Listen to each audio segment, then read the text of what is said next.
Sebagai pemimpin pelayanan FOM di Afrika, Peter Jasek ditangkap oleh rezim Islam di Sudan.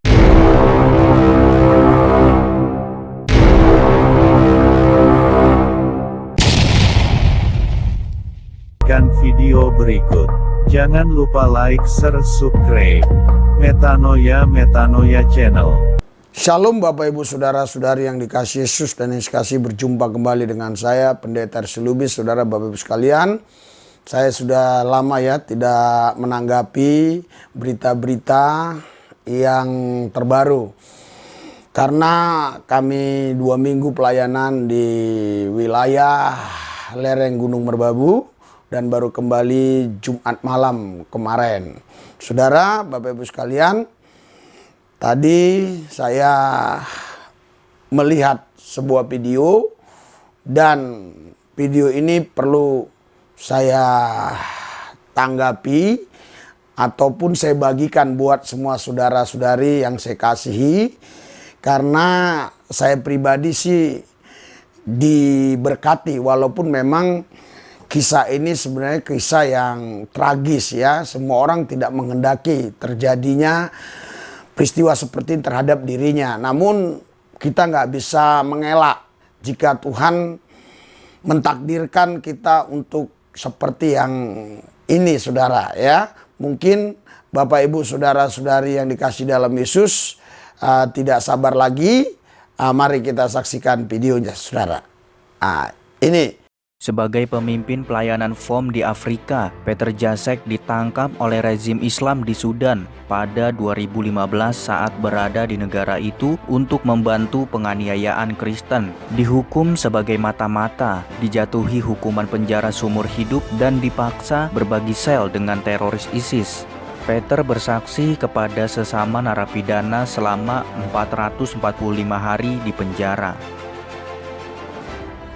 Setelah 4 hari bekerja di Sudan, saya dalam perjalanan pulang untuk merayakan Natal bersama istri dan anak-anak saya di Republik Ceko. Saya telah membantu orang-orang Kristen yang dianiaya dan pendeta di Sudan atas nama organisasi tempat saya bekerja, The Voice of the Martyrs, FOM, dan saya siap untuk pulang. Tetapi pemerintah Sudan mengetahui siapa saya dan menahan saya saat saya menjalani pemeriksaan keamanan bandara. Saya akhirnya dihukum karena menjadi mata-mata dan pengkhianat terhadap pemerintah Sudan dan dijatuhi hukuman penjara seumur hidup. Terlepas dari kesulitan yang dia hadapi di balik jeruji besi, Jasek mengungkapkan bahwa Tuhan menyertainya selama pemenjaraannya, dan dia tahu Tuhan telah menempatkannya di sana untuk menjangkau para tahanan dengan Injil. Di penjara dengan ISIS adalah kisah nyata tentang bagaimana Tuhan memberi saya kekuatan, keberanian, dan tekad untuk bertahan hidup dan bahkan berkembang selama saya di penjara, dan bagaimana Dia menggunakan untuk kemuliaannya.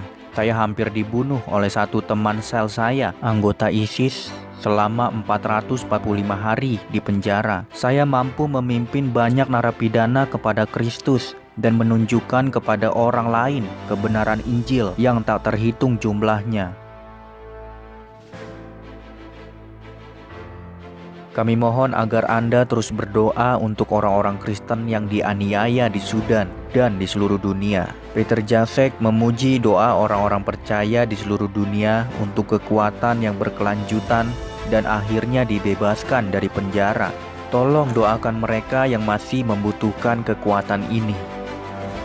Saya adalah putra seorang pendeta yang dianiaya di komunis Cekoslowakia berdasarkan jalur ayah saya dan pengalaman masa kecil saya. Saya diperlengkapi dengan baik untuk bergabung dengan The Voice of the Martyrs pada tahun 2002 untuk membantu orang-orang Kristen yang teraniaya di daerah yang bermusuhan dan negara-negara terlarang. Hari ini, saya melayani sebagai duta global FOM, berkeliling dunia untuk menceritakan kisah saya dan mendorong orang-orang percaya untuk berdiri bersama saudara-saudari kita yang teraniaya dalam doa dan tindakan. Sudah Anda lihat videonya, sudah lihat visualnya, sudah dengar apa yang terjadi dalam video tadi. Saudara Bapak Ibu sekalian, ini bukan hoax, ini ada semua sumber beritanya ya. Pasti ada sumber beritanya. Namun di Indonesia jarang sekali kalau berita-berita seperti itu ditampilkan di layar televisi. Kita tahu sendiri ya, nggak usah kita ngomong terlalu panjang lebar untuk hal itu. Namun kita harus beritahukan bahwa hal ini terjadi ya di negara Sudan.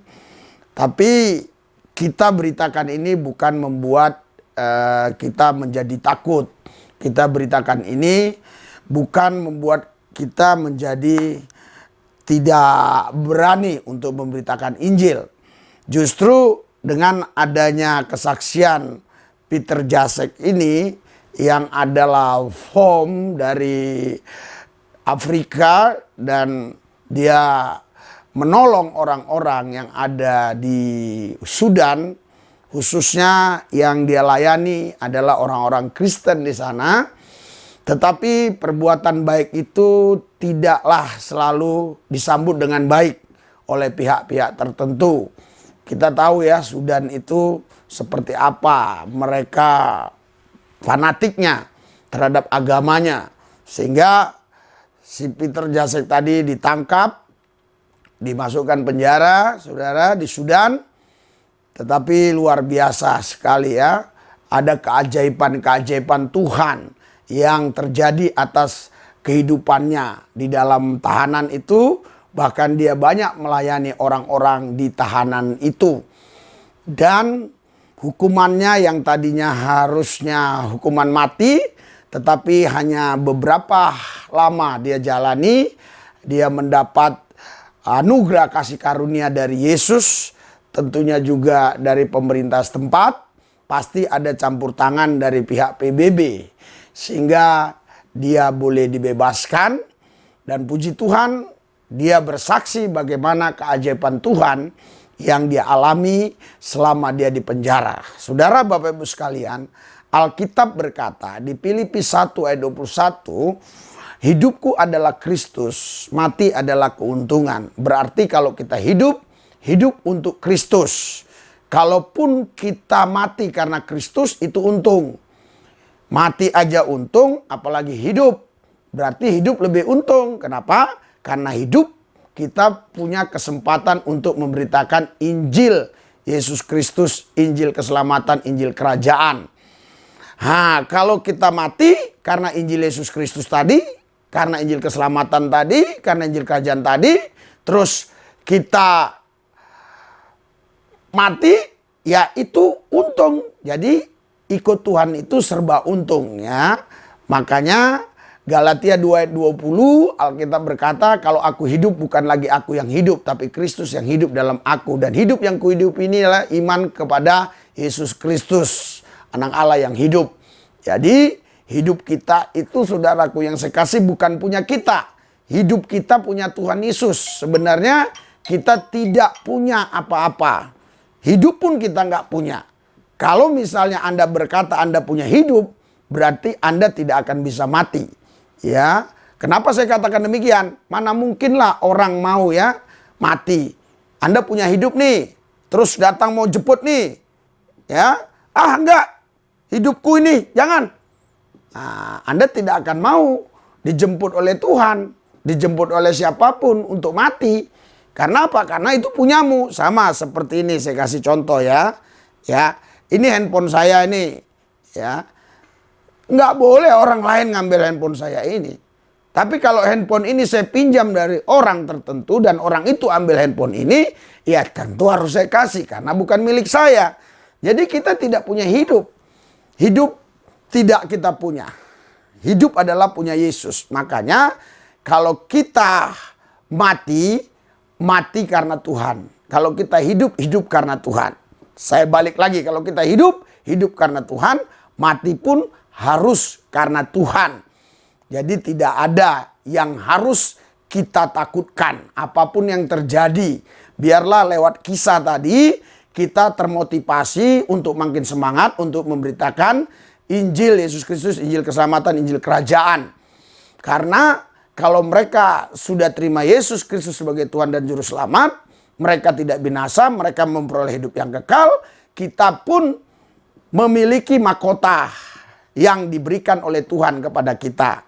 Oleh sebab itu mari kita berlomba-lomba untuk terus memberitakan kabar baik ini. Sehingga banyak jiwa-jiwa yang dimenangkan bagi Yesus Kristus. Karena kalau kita stop memberitakan kabar baik ini, bagaimana mungkin mereka bisa percaya? Alkitab jelas berkata, Roma 10 ayat yang ke-13 terusnya, bagaimana mereka bisa percaya kalau tidak ada yang memberitakannya?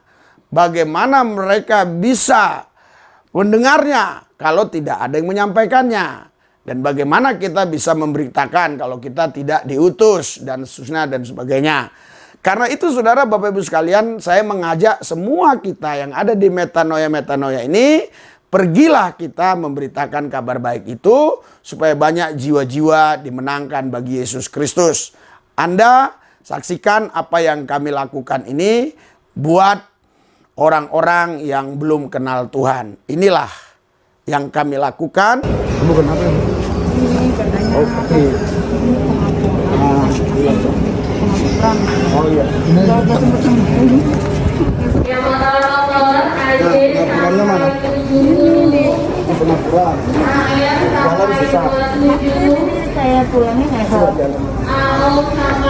Oke. Masuk stop. Dengan Yesus. Ya. Jalan. Agak cepat. Nah. Sudah. Sembuh kan? Nah. Enak kan? Nah, ini berapa? Hah? Berapa ini? Hah? Jalan kaki. Saudara Bapak Ibu sekalian, kami melayani mereka dengan kasih, kami melayani mereka dengan pendekatan-pendekatan yang baik, cerdik seperti ular, tulus seperti merpati. Kita diberikan kebebasan untuk memberitakan keimanan kita, keyakinan kita, asal jangan ada yang dipaksa, jangan ada juga yang diintimidasi. Kita ceritakan saja apa yang kita alami bersama Yesus. Jikalau orang itu kepingin mengalami Yesus dan mau ikut Yesus, ya kita bimbing dia ikut Tuhan. Tapi kalau dia tidak mau, ya sudah, nggak ada masalah. Kita jangan paksa, ya, karena kita itu dilindungi oleh konstitusi. Jadi kita punya keyakinan itu boleh diceritakan kepada siapapun, tidak salah. Yang penting kita ceritakan dengan sopan, dengan santun, dengan baik, tidak menista, tidak menjelekkan keyakinan orang lain, hanya menceritakan yang kita imani saja.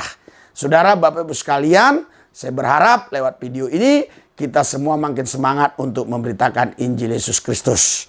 Mari kita tundukkan hati kita tundukkan kepala kita dan kita berdoa.